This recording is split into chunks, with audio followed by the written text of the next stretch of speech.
Welcome to Indian tax academy. आपके certificate course in GST में आपका वार्म वेलकम है। आज का हमारा कोर्स है अंडरस्टैंडिंग द जीएसटी काउंसिल। जैसे कि पहले के सेशंस में हमने ये देख लिया था कि डिफरेंट कॉन्स्टिट्यूशनल अमेंडमेंट्स लाने पड़े थे जीएसटी के इम्प्लीमेंटेशन में। जब डिफरेंट डिफरेंट कॉन्स्टिट्यूशनल अमेंडमेंट हुआ, उसी से एक कॉन्स्टिट्यूशनल बॉडी का निर्माण होता है जिसका नाम है जीएसटी काउंसिल। ये सबसे बड़ी बॉडी होगी जो कि डिसाइड करेगी पूरे जीएसटी टैक्स एक्ट कैसे रहेगा, क्या करेगा। तो इसके पूरे पावर को कंप्रिहेंसिवली हम समझते हैं आज के इस सेशन में। The goods and services tax council, GST council, is the backbone of the India's GST framework established under Article 279 A। मतलब जो कॉन्स्टिट्यूशनल अमेंडमेंट एक्ट आया CAA 101, उसके द्वारा 279A को हमारे संविधान में पुट कर दिया गया of the Indian constitution. The council is the collaborative platform for the center and state to make joint decision on the GST matter, ensuring smooth and uniform implementation of tax across the country। आप सभी जानते हैं कि GST की जरूरत क्यों पड़ी। हमारा सपना था एक देशवासी के तौर पे कि वन नेशन वन टैक्सेशन हो। जैसा कि आप जानते हैं कि टैक्स जीएसटी आने से पहले different different states different different tax VAT उनके यहाँ इंप्लीमेंट था। साथ ही साथ सेंट्रल स्तर पे भी कई डिफरेंट एक्ट्स था, चाहे वो सेंट्रल सर्विस टैक्स हो, चाहे लग्जरी टैक्स हो, या डिफरेंट टैक्सेस का ऐसा नेट था जिसकी अलग अलग प्रोसीजर हुआ करती थी, अलग अलग फाइलिंग प्रोसीजर था, अलग अलग अपील मैकेनिज्म था। इससे कहीं ना कहीं हमारा इकोनॉमिक बर्डन और इकोनॉमिक जो ग्रोथ था इंडिया का, जो होना चाहिए था, उस पर स्टैग्नेंट रोक लग रहा था।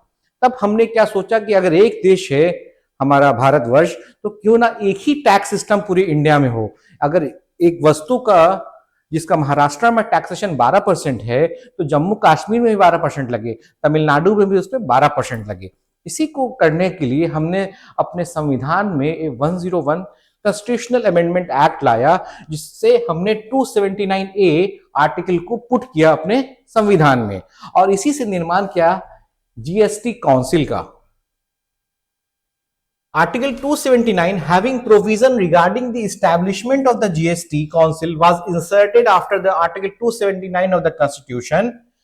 The Union Finance Minister is the head of the GST Council, while the first meeting of the Council was held on the 22nd and 23rd September 2016 in New Delhi। मतलब इसकी चेयरपर्सन कौन होगी? Head, जो भारतवर्ष की central government की आज के date में निर्मला सीतारमण जी हैं। कौन है? Finance minister. वो क्या होगे? इसके हेड होगी। फिनेंस मिनिस्टर, जो यूनियन फिनेंस मिनिस्टर होगी, वो जीएसटी काउंसिल की हेड होगी। सबसे पहला मीटिंग कब हुआ? 23 और 22 सितंबर 2016 में। और आप सभी जानते हैं कि जीएसटी का इंप्लीमेंटेशन कब होता है? 1 जुलाई 2017 में। मतलब इस बॉडी का पहले अस्तित्व आया, पहले इसको एग्जिस्टेंस में लाया गया, क्योंकि इसके पास ही सारा पावर एंड रिस्पॉन्सिबिलिटी था सारे जीएसटी रूल्स लॉज को फ्रेम करने का। अब देखिए, तो इसको अगर हम लोग चार्ट बेसिस समझे तो कॉन्स्टिट्यूशनल बेसिस क्या है? तो आर्टिकल 279 जिसको डाला गया आफ्टर 101 कॉन्स्टिट्यूशनल अमेंडमेंट एक्ट 2016 के बाद। इस्टेब्लिशमेंट होता है सितंबर 12 2016 को। कंपोजिशन, इसकी चेयरपर्सन होती है यूनियन फिनेंस मिनिस्टर। जो भी इंडिया सेंट्रल गवर्नमेंट के फिनेंस मिनिस्टर होंगे वो जीएसटी काउंसिल के चेयरपर्सन होंगे। साथ ही साथ union minister for the state of finance, जो भारत सरकार केंद्र सरकार में मेंबर होंगे, यूनियन मिनिस्टर फॉर स्टेट, राज्य प्रभार जिनको मिलेगा वो मेंबर। साथ ही साथ सभी राज्यों के वित्त मंत्री, फिनेंस मिनिस्टर इसके मेंबर होंगे, क्योंकि हम क्या है? एक फेडरल कंट्री है। फेडरल कंट्री का मतलब क्या होता है? जहां पे सेंटर और राज्य मिलके कोई कार्य करते हैं। तो इसमें रोल क्या था जीएसटी काउंसिल का कि पहले जो different different law different different states ला रहे थे, अब जीएसटी के अंतर्गत हमको एक ही लॉ रखना था। इसलिए सारे भारतवर्ष के जो भी स्टेट्स हैं, उनके जितने भी वित्त मिनिस्टर, आपका फिनेंस मिनिस्टर, उसको क्या हमने मेंबर बना लिया। साथ ही साथ यूनियन फिनेंस मिनिस्टर और union finance minister for state को हमने चेयरमैन और मेंबर बना लिया। अब देखिए वेटेज क्या था वोटिंग पावर का, सेंटर का 1/3 और स्टेट्स का 2/3। Decision require at least 75% majority, मतलब जो भी मामला अब होगा वो वोटिंग से होगा, मेजोरिटी वोट से होगा। 75% जिस भी डिसीजन में पड़ जाएंगे वही जीएसटी काउंसिल उसे रिकमेंड कर देगी। अब अगस्त 2016 में अगर टाइमलाइन देखें तो हमारे पार्लियामेंट ने 101 कॉन्स्टिट्यूशनल अमेंडमेंट एक्ट पास कर दिया। इसके साथ ही साथ सितंबर 2016 में जीएसटी काउंसिल को फॉर्मली कंस्टिट्यूट कर दिया गया।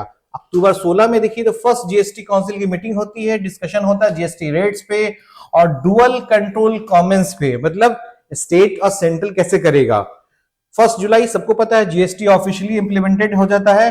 जून 2018 में GST council reduces tax rate on over 100 goods and services to address the public concern. अब मेन फंक्शन क्या है जीएसटी काउंसिल का, तो the principle of levy model goods and services tax law, the appointment of goods and service tax levied on the supplies in the course of interstate trade और commerce under article 269A and the principle that govern the place of supply. Rate क्या होगा, कैसे levy किया जाएगा, inter state trade मतलब महाराष्ट्र से अगर तमिलनाडु में व्यापार हो रहा है तो कैसे इस पे मॉडल लॉ होगा, क्या प्लेस ऑफ सप्लाई होगा, इस सबको डिफाइन करना था जीएसटी काउंसिल को। इसलिए जीएसटी काउंसिल की एग्जिस्टेंस जीएसटी इंप्लीमेंटेशन से लमसम 1 साल पहले कर दी गई थी। For raising resources during any natural calamity और डिजास्टर, एनी स्पेशल रेट और rates for specified period to raise additional, अगर कुछ ऐसा जैसे केरला में फ्लड आ गया, किसी उत्तराखंड में आप देख रहे थे बहुत बड़ा डिजास्टर आ गया, किसी हमारे राज्य में बहुत बड़ा अर्थक्वेक आ गया, उस समय अगर कोई रिसोर्स है तो कैसे एडिशनल सेस उससे ले लिया जाए जिससे हमारा जो रिसोर्स लग रहा है उस आपदा प्रभावित राज्य में हम उसे सही से निपट सके। On subsuming various taxes cess and surcharge in GST, अब जो डिफरेंट टैक्सेस प्रिवेल था बिफोर द जीएसटी, जो भी टैक्सेस प्रिवेल था बिफोर द जीएसटी उसे क्या करना था, समाहित कर लेना था जीएसटी में। इसका भी रोल रिस्पॉन्सिबिलिटी किस पे था, जीएसटी काउंसिल पे। Detail of services and goods that will be subjected to GST which will be exempted from GST, आगे हम पढ़ेंगे शेड्यूल 3 पढ़ेंगे कि कौन से गुड्स इसमें आएंगे, किस पे एग्जेम्पशंस मिला है क्या, ये सारा कुछ रोल जीएसटी काउंसिल का था डिसाइड करना, ये आज भी उन्हीं का है। On the threshold limit below which services and good will exempted from the GST, threshold limit क्या होगा जीएसटी का, रजिस्ट्रेशन का थ्रेशोल्ड लिमिट क्या होगा, ये सारा कुछ। On GST rates including floor rate which bands of GST any special rate for the time being to arrange resources face any natural, ये सारा कुछ जो भी था ये डिसाइड करना था आपके जीएसटी काउंसिल को। ये पूरा का पूरा जो आप स्लाइड्स है हमारा पीडीएफ है आप डाउनलोड कर सकते हैं, डिस्क्रिप्शन में इसका लिंक है। अब देखिए सुप्रीम कोर्ट का रिलेशन कैसा रहा है ऑनरेबल सुप्रीम कोर्ट का जीएसटी काउंसिल के साथ। जीएसटी काउंसिल जीएसटी की सबसे एपेक्स बॉडी है, आप सभी जानते हैं। The Supreme court is against the GST council over it's multiple decision, मतलब कई ऐसे डिसीजन जिसको जीएसटी काउंसिल ने लिया उसमें सुप्रीम कोर्ट उसके साथ नहीं रहा उस फैसले में legally, and has given some sides towards the central and state government with the verdict that the government are not bound to apply the decision given by the council। मतलब क्या हुआ कि बाउंड नहीं है जीएसटी काउंसिल के फैसले को, के डिसीजन को इंप्लीमेंट करने के लिए कोई स्टेट गवर्नमेंट या सेंट्रल गवर्नमेंट क्या है, बाउंडेड नहीं है, and have their own versions of the decisions as per their own conditions। इस केस को समझने के लिए वेस्ट बंगाल और जीएसटी काउंसिल को समझते हैं। केस है जिसमें West Bengal question the GST council's decision regarding the compensation pay out. मैंने आपको पढ़ाया है कि क्या होता है जब कोई स्टेट, पहले तो सारा जो पावर था गुड्स पे टैक्सेशन का वो स्टेट्स के पास था, अब स्टेट्स ने अपना ये राइट 246 का दे दिया सेंटर को कि आप और हम, क्योंकि जो टैक्सेशन का मामला था स्टेट लिस्ट था, अब अमेंडमेंट हुआ लिस्ट में एंट्री वहां से डिलीट हुई, अब क्या हुआ ये बन गया डुअल मामला सीधे टैक्सेशन के मामले में। अब क्या होगा इनडायरेक्ट टैक्सेशन गुड्स पे सेंटर भी पॉलिसी बना सकती है और राज्य सरकार भी बना रही है। अब इससे कहीं ना कहीं लॉस होने लगा किसको, स्टेट्स को। तो वेस्ट बंगाल ने बोला, तो गवर्नमेंट ऑफ इंडिया ने थ्रू गवर्नमेंट ऑफ इंडिया मतलब सेंट्रल गवर्नमेंट ने बोला कि जो भी लॉस होगा उसको हम लोग कंपनसेट करेंगे। लेकिन वेस्ट बंगाल ने 2020 में बोला, क्योंकि देखिए इसमें सबसे इंपॉर्टेंट है, आप लोग देखते होंगे, अगर वेस्ट बंगाल में कोई ट्रेड हो रहा है इन इंट्रा स्टेट, तब तो कोई मामला नहीं है, तब तो सीजीएसटी और वेस्ट बंगाल जीएसटी लगेगा, 50% इसको 50% इसको। लेकिन अगर ये ट्रेड वेस्ट बंगाल से महाराष्ट्र में होगा, तब क्या होगा, इस पे आईजीएसटी पुट होगा। आईजीएसटी को वेस्ट बंगाल, महाराष्ट्र और सेंटर, तीन हिस्सों में इसके टैक्स को बांटना है, और इस बांटने के पूरे हक को सेंटर जीएसटी काउंसिल के द्वारा रूल करता है। तो वेस्ट बंगाल ने क्वेश्चन कर दिया कि हमारा बहुत सारा पैसा आपने कंपनसेशन के रूप में जो था वो नहीं दिया, leading to debate federal autonomy within the GST framework. मैंने आपको बताया कि फेडरल शब्द बहुत आएगा, जीएसटी की जो फाउंडेशन क्लासेस हैं लॉ में, फेडरल को आप समझ लीजिए। फेडरल का मीनिंग होता है, कोई फेडरल कंट्री का मतलब कि वहां पे केंद्र भी है, सेंटर भी है और स्टेट्स है। और अगर आप मोदी जी की बातों समझें तो हमेशा वो बोलते थे टीम इंडिया बोलते हैं, तो टीम इंडिया का मतलब स्टेट्स का भी अपना एक रोल है और सेंटर्स का भी रोल है। तो दोनों को मिलके देश के इकोनॉमिक ग्रोथ, देश के विकास के प्रति काम करना है। तो ये फेडरलिज्म का डिफिनेशन होता है। लेकिन इंडिया में अगर कहा जाए, जो हमारे कॉन्स्टिट्यूशनल एक्सपर्ट है वो कहते हैं कि India is a quasi federal country. अब क्वाज़ाई फेडरल मतलब, क्वाज़ाई का अगर आम लिटरल शब्द लीजिएगा तो झूठा फेडरल है, तो हाफ फेडरल है। क्यों?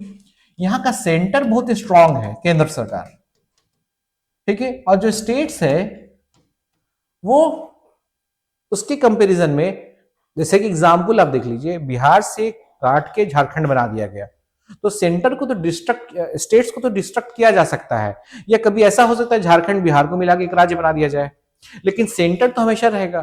तो क्वाज़ाई पावर जो है, क्वाज़ाई फेडरलिज्म है यहाँ।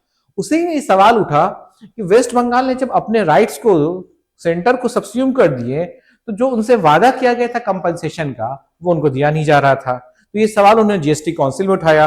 सबसे एपेक्स बॉडी है, वेस्ट बंगाल के जो फाइनेंस मिनिस्टर होंगे वो भी इसके मेंबर होंगे। और जब जीएसटी काउंसिल की बैठक होगी तो यूनियन के, भारत सरकार के वित्त मंत्री भी आएंगे और वेस्ट बंगाल के वित्त मंत्री भी जाएंगे। तो जो डिबेट है वहां पे यही हुआ कि जो कंपनसेशन आपने हमें नहीं दिया, ये कहीं ना कहीं फेडरल ऑटोनॉमी पे आघात है। इसके बाद एक जजमेंट आता है ऑनरेबल सुप्रीम कोर्ट का, Mohit minerals versus Union of India में। ये डिफरेंट एस्पेक्ट्स में है, लेकिन इसका पूरा का पूरा केस स्टडी हम लोग पढ़ेंगे। लेकिन इस जीएसटी काउंसिल से इसका क्या रिलेशन है वो समझ लीजिए।